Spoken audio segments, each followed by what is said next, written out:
Во 399 година, македонскиот крал Архелај бил жртва на подмолно убиство. По неговата смрт, 6 претенденти започнале борба за неговиот престол, која трајала 6 години. Тие претенденти биле неговите синови, како и други членови на кралското семејство, меѓу кои бил и Александар I, македонскиот херој од грчко-персиските војни. Во борбите биле вмешани други локални владетели, меѓу кои Дерда од Елимеја. Некои од нив не успеале да се задржат на власт повеќе од една година, а пак за некои од нив доказ дека воопшто владееле се најдените монети. За крал на Македонија бил прогласен Аминта, трет крал поред со ова име. Аминта III бил татко на тројца идни македонски кралеви, меѓу кои е Филип II, за кого Диодор напишал: Филип бил најголем од сите владетели во Европа во негово време, а со оглед на големината на неговото кралство, би се рекло дека го делел престолот со 12 богови.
Кога Аминта III дошол на власт, немало кој да ја загрози безбедноста на Македонија затоа што неговите соседи биле премногу слаби. Но по неколку годишна борба за превласт, Македонија била ослабена однатре. За да го зацврсти кралството повторно, тој почнал да применува методи кои што ги применувале неговите претходници: преговарање со локалните владетели, склопување сојузи за признавање на кралската власт и склопување на династички бракови. Тој оженил Евридика, керката на Сира, бунтовник од Горна Македонија. Со тоа, тој успеал да придобие дел од локалните владетели кои дотогаш жестоко се противеле на централната власт од Пела. Ние знаеме многу малку и за дългото сравнително 20 и няколко годишно управление на бащата на Филип Аминтас и за това смутно десетилетие през 60-те години, което предшества неговото идване на власт, когато последователно управляват за по няколко години по-големите му братя Александър и Пердикас и между тях един временен узурпатор на престола Птолемей Алорит. Въпреки че управлява дълго, Аминтас, бащата на тримата братя, едва ли може да се оцени като някой от великите и успешни македонски царе. Неговото управление по-скоро обележи един упадък на македонското царство, или поне достигналите до нас свидетелства говорят за такива страни. На два пъти Македония по това време е победена в военно отношение от илирийците, които нахлуват на македонска територия и самият цар е трябвало да напуска царството си, с риска след това изобщо да не може да се върне и да възстанови властта си. Все пак по един или друг начин той се връща и двата пъти успява отново да възстанови властта си, а това вече говори нещо за самия човек. Аминтас очевидно е бил един достатъчно упорит, достатъчно настойчив и достатъчно умеещ да се нагажда към условията в една много тежка ситуация човек. Уви, за него като личност практически нищо не знаеме и това са общите податки, от които може да се възстанови вероятно облика на един сигурно достоен и сигурно много интересен човек, чието управление, ако не е успешно, то във всеки случай е управление, което не е позволило историята на Македонското царство още на този етап да прекъсне и то да бъде победено от враговете си.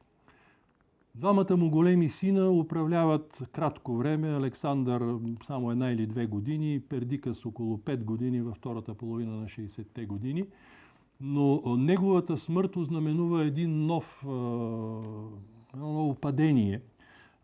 Значи, той загива на бойното поле от вездесъщите отново илирийци, победен, загива заедно с повече от 4000 македонци и неговата смърт е съпроводена с настъпването на едно всеобщо униние в средите на македонците и Македонското царство. На западната македонска граница зајакнале старите македонски непријатели, илирите. Тие немале сопствена држава, туку биле организирани во племенски сојуз, на чие чело во тоа време бил Бардилис. Илирите биле непријатели на Македонското кралство, уште многу пред Аминта да стане крал. Овие западни соседи честопати ја напаѓале Горна Македонија, а најпознати битки се оние од времето на Пердика II и неговите заеднички акции со спартанецот Брасида за освојување на Линкестида и ставање под власт на аргиадите. Овој пат заканата од илирите била многу посериозна, со што Аминта бил принуден да го напушти престолот и да се засолни кај неговите пријатели во Тесалија. Власта во Македонија ја преземал извесен Аргај, за кој нема податоци дали бил поставен на власт од страна на илирите. Податоците за дејствувањето на Бардилис и неговите односи со илирите се исто така многу ретки. Се предпоставува дека илирите немале некоја суштинска цел, освен да ограбуваат и да трагаат по воен плен. По 3 месеци Аминта со помош на тесалиците се вратил во своето кралство. Се до неговата смрт во 369 година од Старата ера, не бил регистриран ниту еден напад од страна на илирите. Се предпоставува дека илирите не го напаѓале Македонското кралство, бидејќи Аминта им плаќал данок. Уште пред времето на Аминта, династијата Аргиади била во блиски врски со аристократскиот дом Алевади од Лариса. 10 години пред тоа, на повик на Алевадите, кралот Архелај повел војска против тиранинот Ликофрон од градот Фера. Откако војната завршила со успех, Архелај го ставил најголемиот дел од Северна Тесалија под негова контрола, како македонски протекторат. Внатрешните немири продолжили и по смртта на Архелај. Граѓанската војна траела се до 395 година од Старата ера, кога на непријателството конечно му е ставен крај. Со помош на македонската кралска куќа, Алевадите повторно станале највлијателна аристократска куќа во Тесалија, одржувајќи добри односи со македонските аргиади. Поради овие настани, тесалиците му помогнале на Аминта во моментот кога бил доведен во прашање обстанокот на неговиот престол. Алевадите од Лариса сакале на северната граница да имаат сосед кој ќе им биде сојузник во евентуалните борби против аристократите од Фера.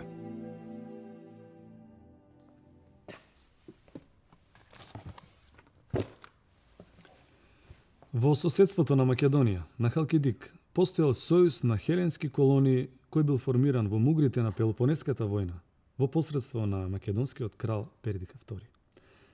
Односите помеѓу Македонија и овој сојуз се одвивале на сосема поинаков начин. Во тоа време, дотогашната политика на Халкидичкиот сојуз била условена од војните помеѓу Спарта и Атина, чии што непријателства полека стивнувале. По завршување на војната, Македонија и Халкидик се нашли исправени еден наспроти друг. Аминта требал да воспостави добрососедски односи од кои и двете страни би имале полза. Сојузот бил формиран со цел да се зголеми економијата на кралството, како и да се обезбеди југоисточната граница на Македонија. Сојузот помеѓу Македонија и Халкидик бил забележан на документ кој што е најден во градот Олинт. Овој документ бил со важност од 50 години. На едната страна од камената стела биле испишани политичките обврски на двете страни, помош во случај на напад, забрана за одделно склучување на сојузи, додека на другата камена стела биле испишани економските односи. Во текстот не е јасно напишано дали Македонија го признавала Халкидичкиот сојуз како рамноправна страна во војувањето и политиката, но јасно е дека членовите на сојузот имале право за користење на македонските суровини. Во времето кога овој договор бил склучен, Аминта имал потреба од добри односи со соседите. Овој договор, кој требал да трае половина век, набргу бил раскинат. Халкидик не му помогнал на Аминта, кога илирите изненадно го нападнале, туку ја чекал разврската од тој настан. Кога Аминта со помош на Тесалија повторно седнал на престолот во Пела, Халкидичкиот сојуз веќе ги имал освоено пограничните македонски области и не сакал да ги врати. На барањето на Аминта да му се вратат неговите територии, Халкидик одговорил со паролата «Слобода за градовите». Во тој момент, договорот помеѓу нив повеќе не важел. Македонија и Халкидик биле во војна. На почетокот од војната, халкидичката војска покажала извонредна сила, со што успеала да влезе дури до Пела. На Аминта му било јасно дека не може сам да излезе на крај со Сојузот, па решил да побара помош од Спарта, тогашниот предводник во копнената Хелада. Веста за преговорите на Халкидик со Теба и Атина, најлутите противници на Спарта, бргу се расширила. Спарта решила да се вмеша во непријателствата на Егејското крајбрежје, со што се бележи почетокот на така наречената Олиндска војна. Пролета во 382 година од Старата ера, 2000 спартанска војска била испратена на север. По раните успеси и освојувањето на градот Потидаја, војната почнала да се одолговлекува. Местното население на Потидаја ги пречекало спартанците со огорчен отпор. Историографот Ксенофонт запишал дека од Аминта се барало да најми платена војска и да ги потплати локалните владетели на Горна Македонија со цел да ги придобие како сојузници. Следната пролет пристигнало војното засилување од Спарта, кој со помош на коњаницата на Аминта го држеле Олинд под опсада уште цели 2 години. Во 379 година од Старата ера, Олинд конечно се предал, бидејќи немал повеќе храна. Во тој момент, Халкидичкиот сојуз бил распуштен. Освојувањето на Олинд бил голем успех за Спарта, но цената за оваа победа била преголема. Во битките за Олинд паднали спартанскиот водач и неговиот брат. Покрај тоа, овој подвиг на Спарта предизвикал големо незадоволство кај другите хелени, кои сметале дека со овој потек Спарта не водела сметка за нивните интереси, туку за интересите на македонскиот крал Аминта.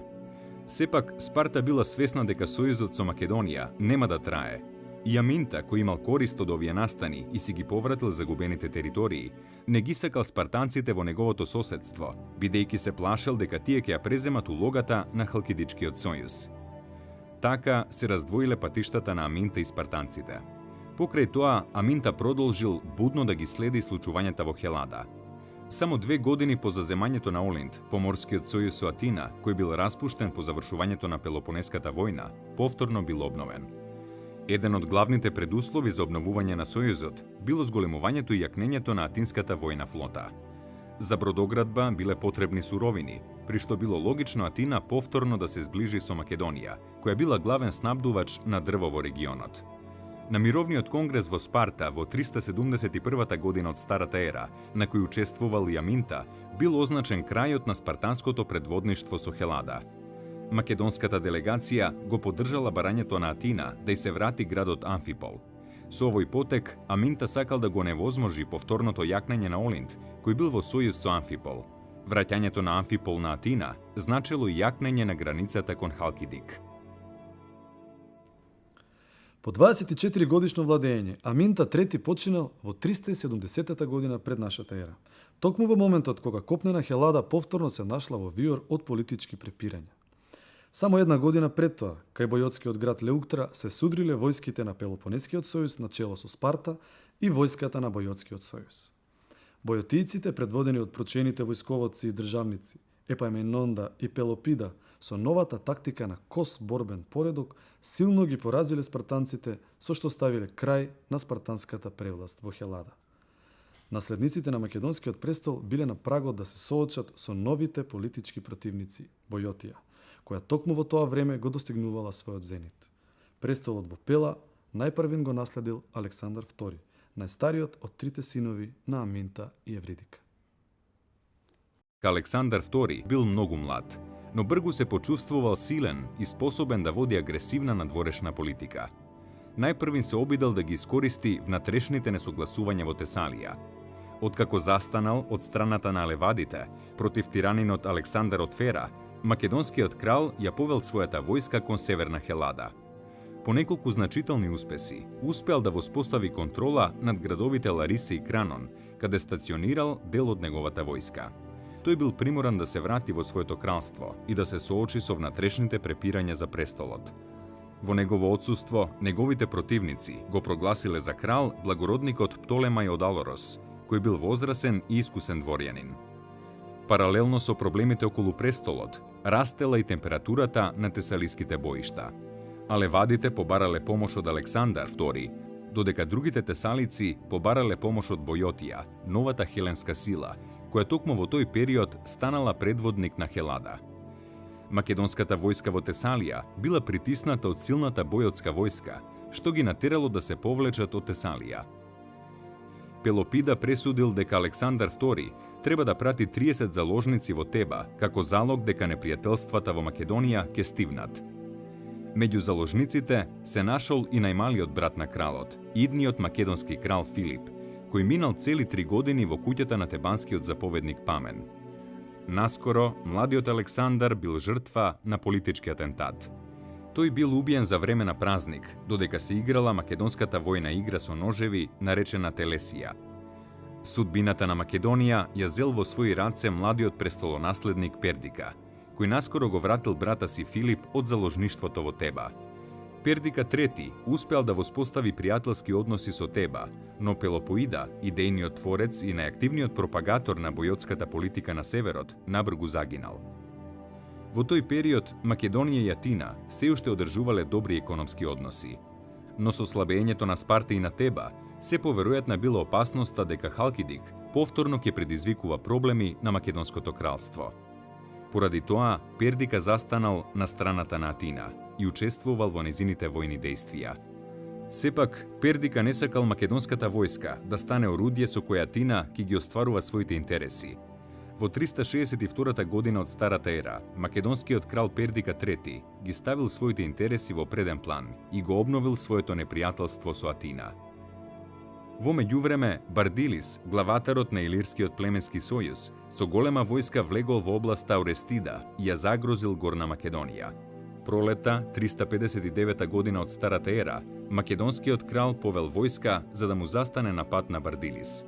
Исходот бил катастрофален за Македонија. Пердика III, заедно со уште 4000 македонски борци, за секогаш останал на бојното поле. Ова бил најголемиот пораз во историјата на македонската држава. За само една деценија Македонија го погребувала својот трет крал. Во моментот кога Македонското собрание за крал го прогласило Филип, најмалиот син на Аминта III, илирите веќе се пробивале низ Горна Македонија, а соседите под диригентската палка на Атина биле решени еднаш за секогаш да му стават крај на Македонското кралство. Но сепак, настаните не се одвивале како што Атина предвидувала. Во тој момент немало никаква индикација дека за само 30 години Македонија ќе стане најголемата сила во тогашниот свет. Кога во 360 година од Старата ера загинал Пердика III, неговиот син Аминта бил малолетен.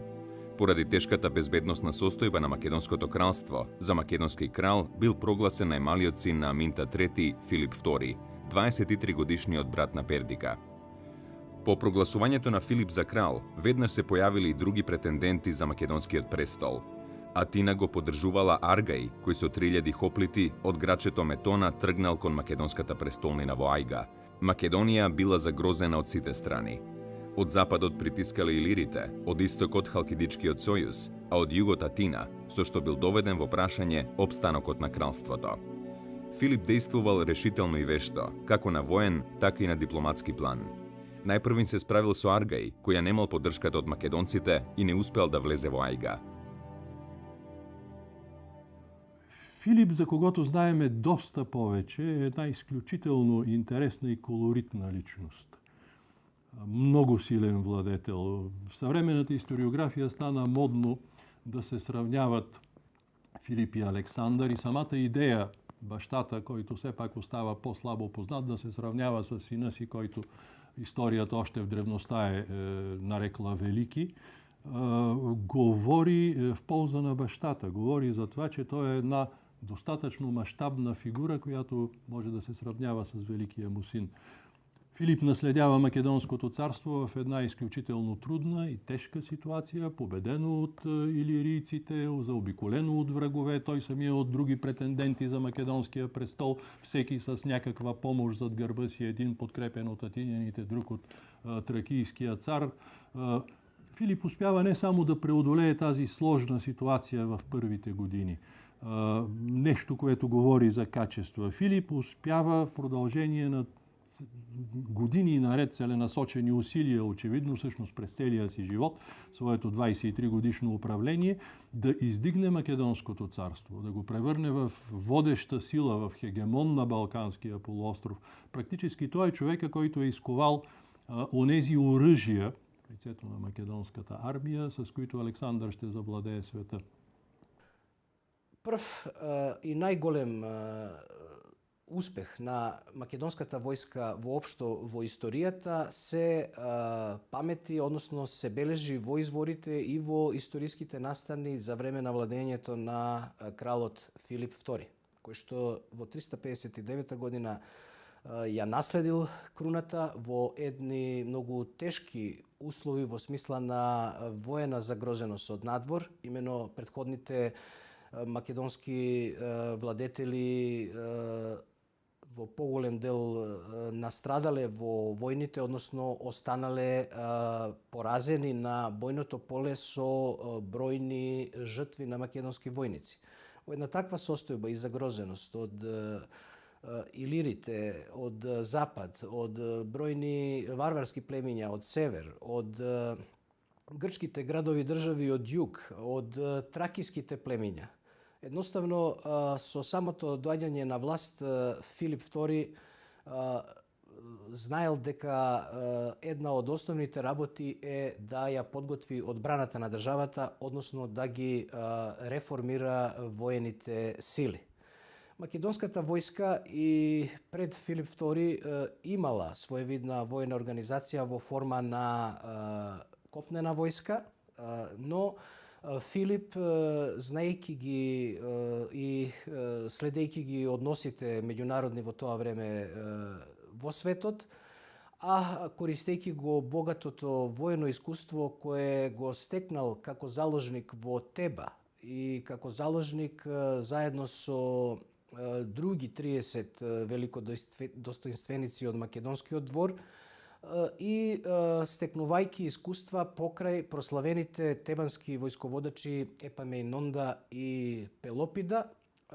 Имено со самото доаѓање на власт, една од најголемите искуства и придобивки кои што тој ја увидел во случувањата во Хелада била до тогаш невидениот и многу успешен кос борбен поредок во војните, односно тактика на повлекување на главните сили во определен момент во војна, за да се измами противникот, да се прикаже дека настанува промена на бојното поле, односно дека главните сили се повлекуваат и во определен момент ненадејно со ненајден контранапад, противнапад да го нанесе дефинитивниот удар, односно пораз на главните сили на противничката војска. Имено таа тактика од Теба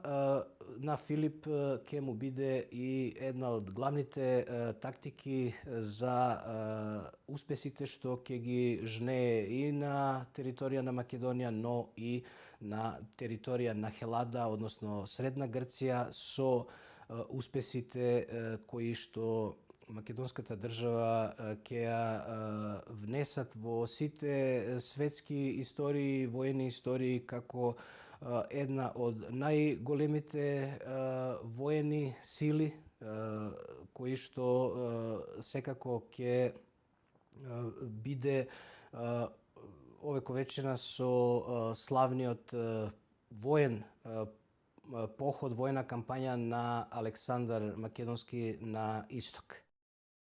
Under Philip's reign, a cycle described by the Australian historian Jack Ellis had developed, which he called Macedonian military imperialism. In order to pay the army, the Macedonian state had to conquer lands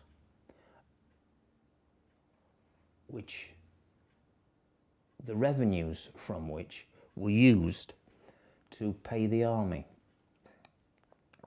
In this cycle, permanent conquest was precipitated by the need for money to pay the army. Further, the Macedonian military machine expanded, it still needed money.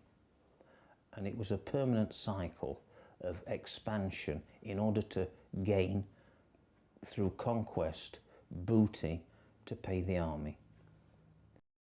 Филип ја повлекол македонската војска од Амфипол, со што за кратко време се ослободил од мешањето на Атина во внатрешните работи на Македонија. Најважниот предизвик за Филип бил да ги обезбеди границите на Македонското кралство. Првин, по смртта на Агис, пајонскиот локален владетел, го припоил кон своето кралство североисточниот дел од Пајонија, но најголемиот негов потфат бил против вечните непријатели на Македонија – илирите. Илирскиот водач Бардилис му понудил на Филип спогодба и признавање на статус-кво, но попусто. Филип удрил на илирите со 10.000 војска и 600 на коњаница. На бојното поле паднале 7.000 илири, меѓу кои 90 годишниот Бардилис. Склучениот мир бил зацврстен со династички брак. Филип се оженил со илирката Аудата, со која ја добил керката Кинана. Ова бил прв од низата династички бракови на македонскиот крал. 2 години подоцна, Филип се оженил со епирската принцеза Олимпијада, која ја запознал на островот Самотрака за време на празникот на големите богови. На нивната љубов на прв поглед се надоврзале политички мотиви. Со овој брак Епир станал тампон зона кон илирите, а епирците верни сојузници. Освен тоа, преку Епир, кралот обезбедил сигурен и лесен пристап до Тесалија. Од овој брак помеѓу Филип и Олимпијада, на 20. јули 356 година од Старата ера, се раѓа идниот престолонаследник Александар. Една година пред бракот со Олимпија, Филип се оженил со тесалката Фолина, мајката на Аридај, кој по смртта на Александар Македонски, на барање на војската на Бабилон, ќе биде избран за крал Филип III. Македонската држава или Македонското античко кралство во времето на Филип II ќе доживее еден огромен напредок, голем просперитет, не само на политички, не само квантитативен, туку и материјален. Тој материјален просперитет се должи, меѓу другото, и на експанзионистичката политика што Филип II ќе ја води. Големите освојувања значат за земјата и голема материјална добивка, запленување на огромни богатства, потоа принудување на покорени народи да плаќаат големи даноци и сето тоа ќе се одрази во огромна мера на материјалната култура во античка Македонија. Филип II, големиот реорганизатор на војската, прво ќе го зголеми, ќе го направи вистински велелепен град, метропола, административниот центар на Македонското кралство, градот Пела.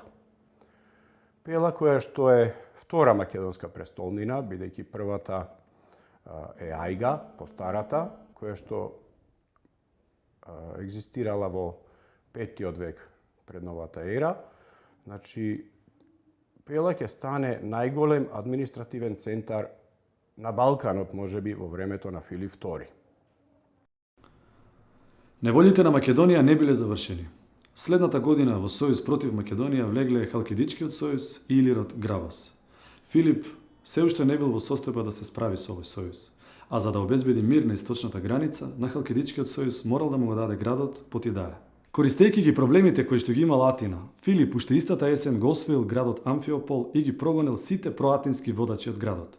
Амфиопол бил приморан да плаќа данок. Атина ја објавила војна на Македонија, но било повеќе од јасно дека Филип жестоко ќе го брани македонското крајбрежје. Во текот на војната, Филип бил ранет на десното око, поради што го загубил видот. Околу 356 година од Старата ера, Филип II успел да ги порази илирите, пајонците и тракиците, кои по иницијатива на Атина склучиле сојуз со цел да се борат против македонскиот крал. Во 356 година од Старата ера, Македонското кралство било стабилно и безбедно. Пролета во 355 година од Старата ера избувнала така наречената света војна помеѓу хеленските градови. Тоа му дало можност на Филип да се замеша во хеленската војна. На јужната граница од Македонското кралство, Тесалија, повторно почнале немири. Тираните од Фера и алевадите од Лариса повторно започнале битка за превласт. Во 353 година од старата ера, а левадите од Лариса повторно побарале помош од Македонија. Филип, кој веќе бил во сојуз со Теба, ја испратил својата војска против Фокида. Војската на Филип била поразена, со што тој сватил дека го потценил непријателот. Сепак, веќе следната година, тој ги израмнил сметките. Во битката на полето кај Крокос загинале 9000 фокидци.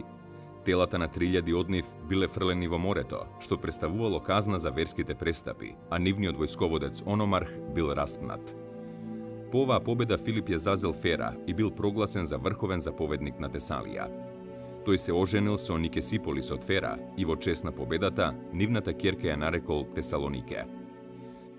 Главната придобивка, односно најважната реформа која што ја направил Филип, била воведување на тешка пешадија, позната како македонска фаланга, со посебно вооружување и со многу добра поставеност, односно способност за маневрирање и дејствување во сложени борбени услови.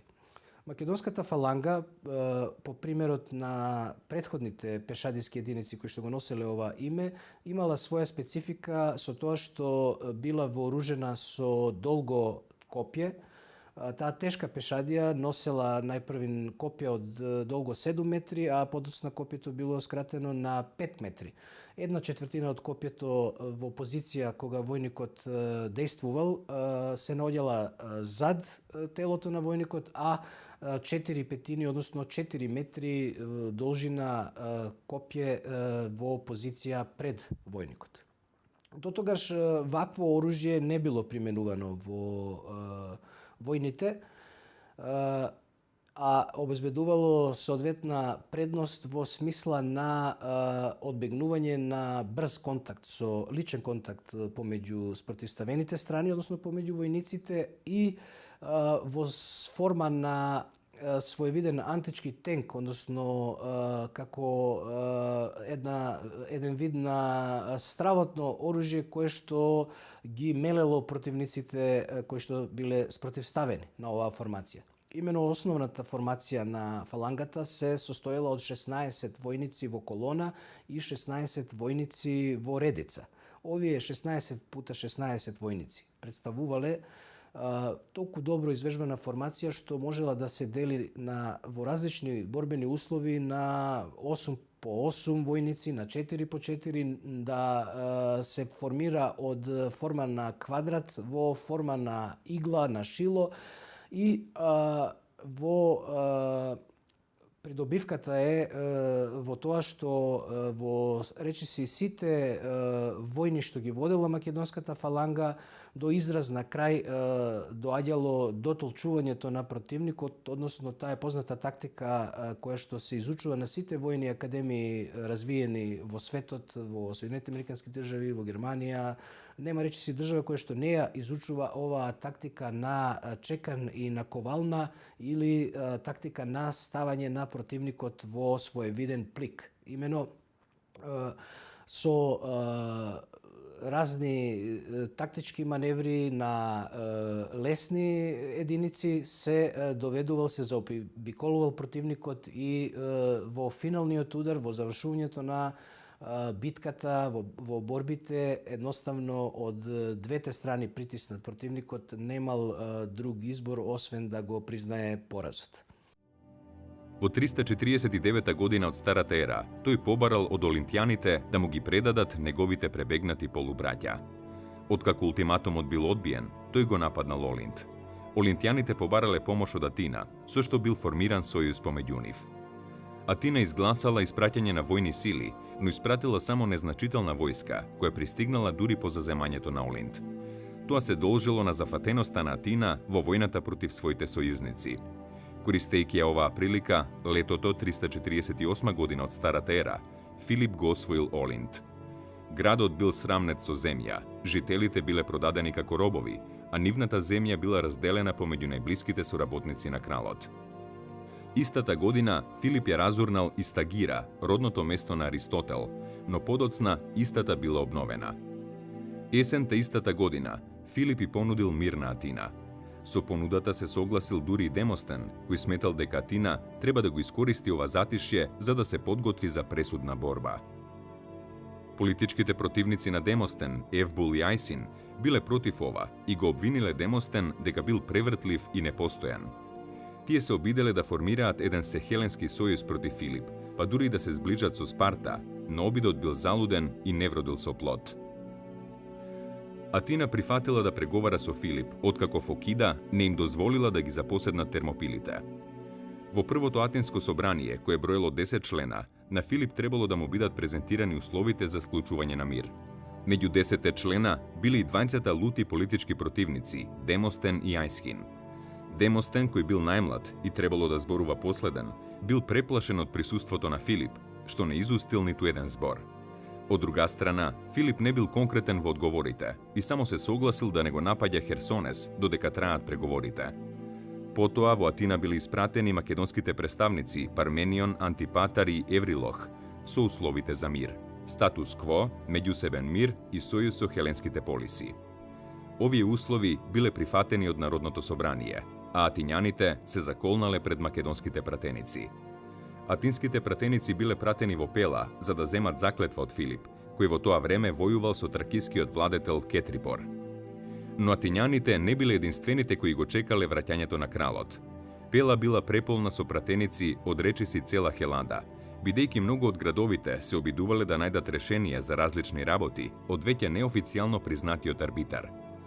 Филип се вратил од Тракија по 2 месеца. Со цел да ги држи атињаните во неизвестност, го одолговлекувал давањето на неговата заклетва. Тој ги водел атинските пратеници на опашката од македонската војска, со изговор дека сакал токму тие да пресудат за неговиот спор со Тесалија. Филип дал заклетва дури во Фера, на 3 дена строев чекор од Термопилите. За одолговлекувањето на заклетвата, Демостен ги обвинил другите пратеници.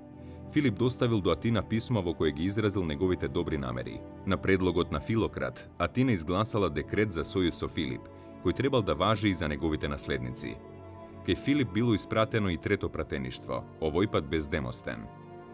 Кусо потоа Филип успеал да ја убеди Фокида да му ги предаде тврдините кај Термопилите, со што се бележи крајот на Светата војна.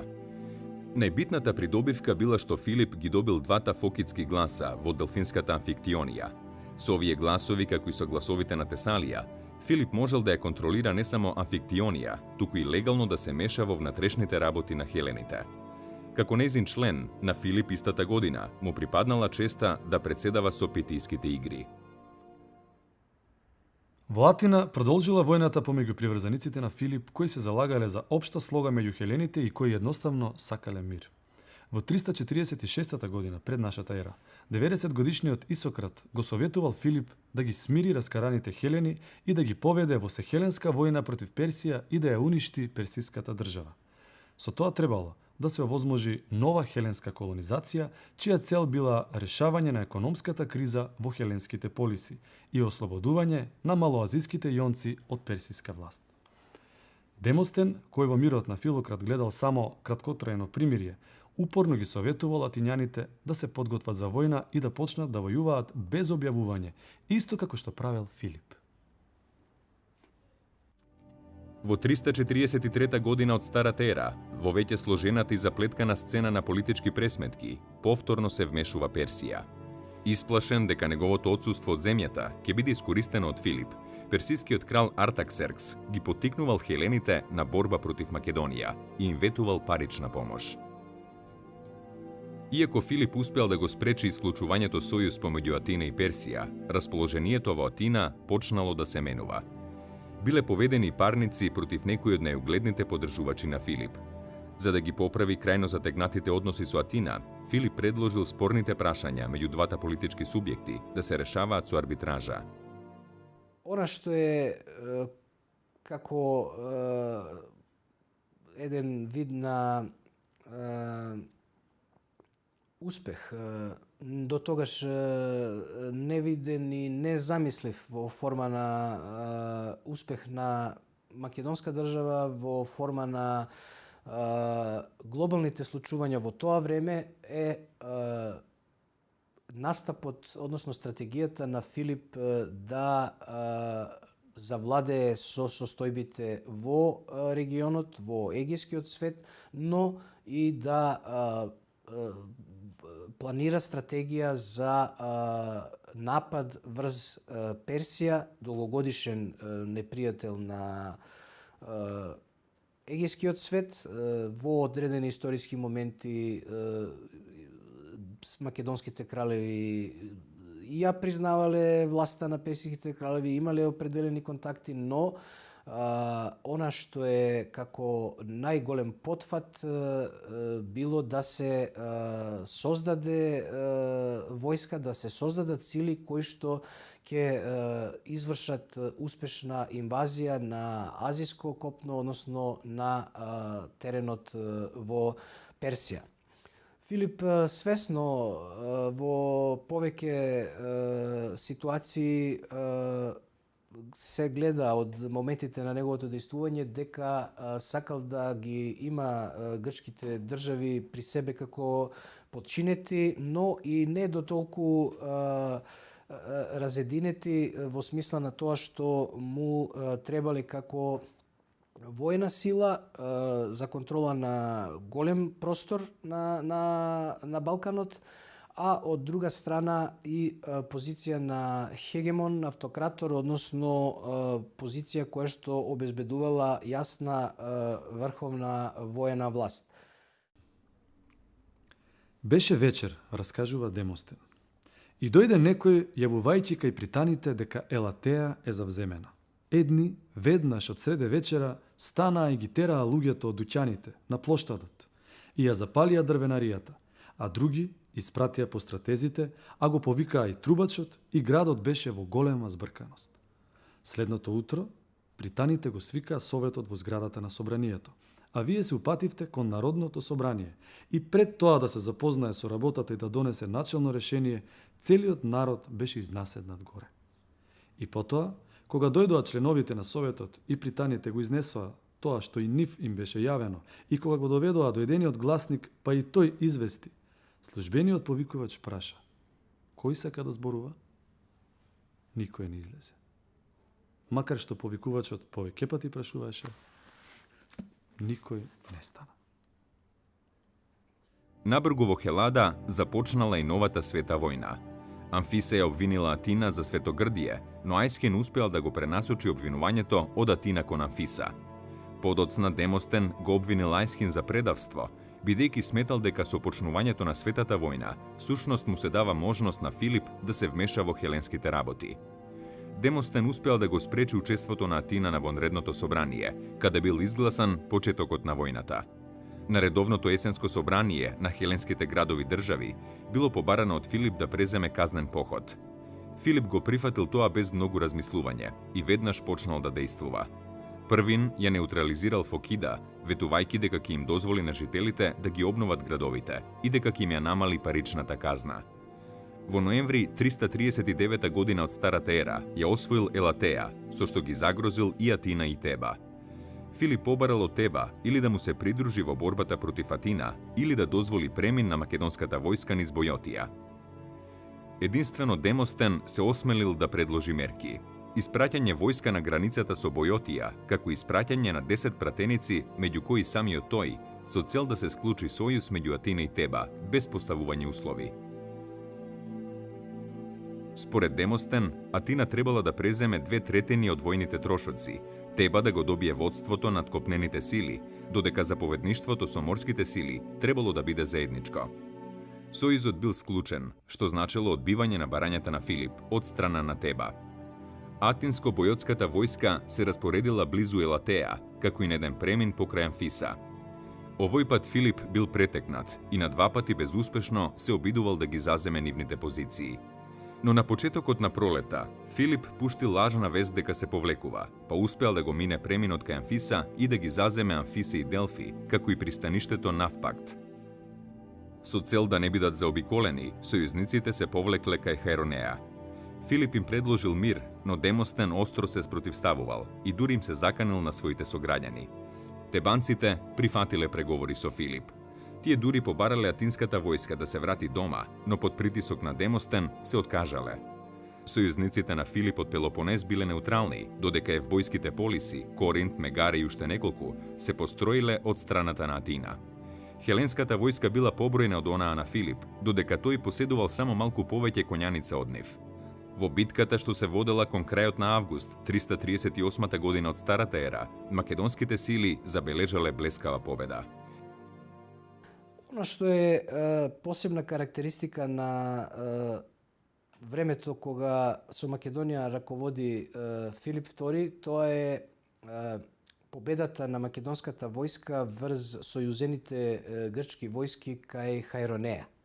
Битката кај Хајронеја е и огнено крштевање во смисла на значајни воени настани на неговиот син Александар. Имено за прв пат во една голема битка учествува младиот македонски престолонаследник и тоа на чело на коњаницата. И во моментот кога во битката не се гледала известност на победникот, во тој клучен момент се покажала храброста, способноста на Александар, кој на чело на коњаницата го пробил борбениот ред на на Тебанската света чета и во ситуација која што е опишана како тактика на чекање на ковална, кога Филип видел дека Александар ги заобиколил главните сили на грчките војски, фактички дал наредба од една форма на повлекување тешката пешадија да настапи во напад и едноставно да го сомеле, односно да го згмечи противникот кој што се наоѓал пред нив.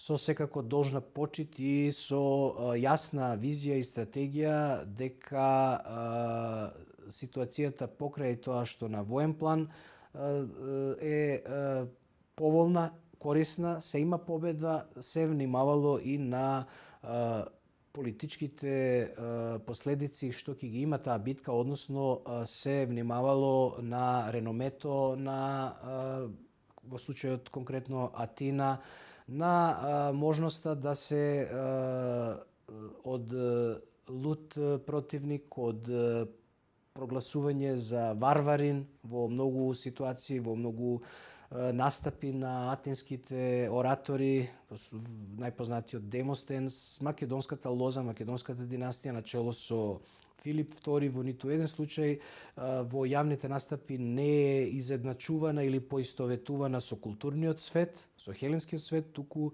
е нарекувана како варварска, односно Македонија како варварска земја од која што ниту достоен роб не можел да се купи. Сето тоа Филип го имал предвид како многу вешт дипломат.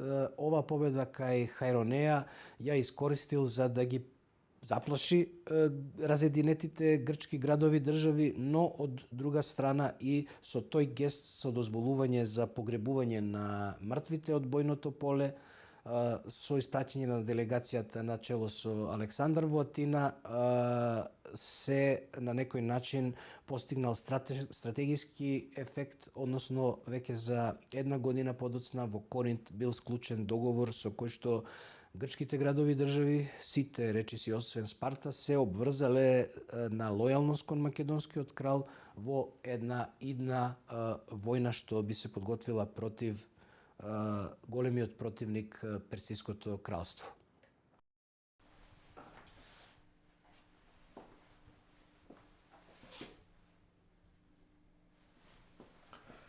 Зимата во 338 година Филип и објавил војна на Персија. За да го оправда користењето на хеленската војска од хеленските градови, тој се послужил со паролата дека војната ја води како одмазда за грчко-персиските војни. Но сепак, таа војна била водена од страна на Македонија и никаде не се нарекува хеленска војна, ниту пак македонско-хеленска војна. Хеленските војски не учествувале во ниту една поголема битка на истокот, туку тие биле користени како штит за обезбедување на патиштата и тврдините. Всушност, хелените биле заложници во рацете на Филип, се со цел да не се крене восстание во отсуство на кралот, па македонската војска да биде намалена.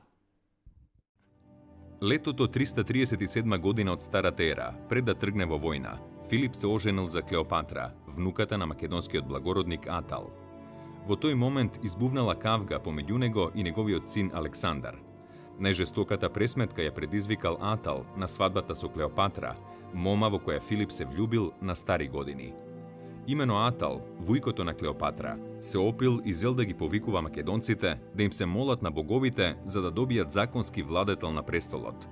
Александар се разгневил и вреснал: "Ѓубре едно, а јас сум значи копиле", и го фрлил својот пехар кон него. Филип го извлекол мечот и тргнал по Александар. Но за среќа на обајцата, Филип бил премногу пијан и се лизнал, а Александар со подсмев му дофрлил: "Гледајте го, мажи, човекот што намислил да се префрла во Азија, а тука не може да се префрли ни на друго легло, а да не се стркала." По оваа кавга, Александар со Олимпијада отишол во Епир. Кај Филип дошол Демарат од Коринт, кој му бил куќен пријател, и можел да му се обраќа отворено. Откако љубезно се поздравиле, Филип го запрашал дали хелените се сложни, а тој му одговорил: "Баш ти прилега, Филипе, да се грижиш за Хелада, а својот дом си го наполнил со толкави раздори и неприлики." Овие зборови го отрезниле Филип и со посредништво на Демарат го вратил Александар назад. Уште кога се вратил Александар пролетта 336 година пред нашата ера, во Мала Азија била испратена македонска претходница предводена од македонските благородници Парменион и Атал. Тројада не дала отпор, а претходницата стигнала се до Магнезија на реката Мајандар. Истото лето во Ајда, за време на свадбата на Клеопатра, керката на Филип, со Александар од Епир, македонскиот благородник Павсанија го убил Филип. За овој заговор, во кој учествувале повеќе, има повеќе мислења. Едно е дека станувало збор за заговор на благородниците од Горна Македонија, друго е дека било дело на персиски агенти, трето е дека Павсанија имал лични мотиви, а најмалку прифатено мислење е дека било дело на Олимпијада, па дури на Александар. Најприфатливо мислење е дека убиството на Филип II било превентивна мерка, поттикната од персиците. Во моментот кога Филип бил убиен, војната со Персија веќе била започната. Во Атина, за убиството на Филип прв бил известен Демостен, кој ја занемарил смртта на собствената ќерка и облечен во празнична облека, и му предложил на Атинското собрание да се принесат жртви на боговите. Атињаните принеле жртви, иако само неколку дена пред убиството изгласале дека секој што ќе се обиде да го убие Филип ќе им биде предаден, декрет што му го прочитале на свадбата, кога го дарувале со златен венец. Згрозен од ваквото однесување бил само Фокион, кој предупредил дека македонската војска е намалена само за еден човек. Во моментот на неговото убиство, Филип II бил на врвот на неговата слава. Неговата власт се протегала на север до реката Дунав, на југ до Пелопонес, на исток до брегот на Црното море и на запад до крајбрежјето на Јонското море. Благодарение на неговата политика и неговите реформи, Македонија станала најголемото и најмоćното европско кралство. Во текот на своето владење, Филип спровел и економски мерки, сушење на мочуриштата, сечење на шумите и користење на рудниците, што претходно не биле под целосна контрола на кралството. Тоа му овозможило да го зголеми кувањето на монети. Филип бил првиот македонски крал кој ковал златни монети, кои по неговото име биле наречени Филипици или Филипеи. Македонската држава никогаш не била побогата. Од неговата градежна дејност треба да се спомене градбата на светилиштето во Олимпија. Во оваа градба, наречена Филипејон, биле изложувани и чувани даровите на македонските кралеви на светилиштето. Меѓу другите, таму биле поставени статуите на неговото семејство, на Филип, Александар и Олимпијада, како и на неговите родители Аминта и Евридика. Најдобри показатели за одредување на староста на одредени населби, појави, случувања ни се античките монети. Ние сме сведоци, вршејќи археолошки ископувања низ територијата на цела Република Македонија, дека во времето на Филип II и неговиот син Александар III, значи најголемите македонски кралеви, оваа територија економски функционирала токму со нивните ковани монети. Се среќаваат речиси на секаде, на сите позначајни археолошки локалитети, и во населби, и во некрополи, и како случајни наоди, а највозбудливи се откритијата на депоа, значи колективни наоди на поголема количина на монети ковани во времето на Филип II или на Александар III. Тие монети понекогаш се од злато, тие се најретки, затоа што златото сепак е скапоцен редок материјал и во антиката, и такви монети најчесто се ковале по повод обележување некаков јубилеј, некоја голема победа, запленување на големи материјални богатства при освојување на некој таков значаен историски настан. Вообичаени за речиси секојдневна употреба се бронзените монети, а на средина меѓу златните и бронзените монети се наоѓаат оние од сребро, кои што исто така во голема мера биле ковани во времето и на Филип и на Александар. И едниот и другиот на своите монети ги ставале своите ликови на едната страна, а од другата страна некој друг символ, меѓутоа и нивните имиња. Така што ние денес, речиси без грешка, можеме да препознаеме која монета припаѓа на кој владетел. Иако во текот на неговото владење, Филип највеќе се занимавал со војно-политички работи, тој сепак не бил нечувствителен кон уметноста и науката. Тој одржувал врски со филозофите, пред се со кругот на Аристотел, академијата и незините истурени одделенија во Мала Азија. Овие филозофи биле промакедонски настроени, бидејќи во македонската монархија гледале брана против персискиот империализам. Особено тесни биле врските со филозофите од кругот на Аристотел, кога во 343 година од Старата ера Филип го повикал да биде учител на неговиот син Александар. Филип мощно добро сватил колкава е важноста да се обезбеди континуитет во наследувањето на власта, па затоа безрезервно вложувал во исклучително надарениот Александар, зашто иднината ќе покаже дека бил во право.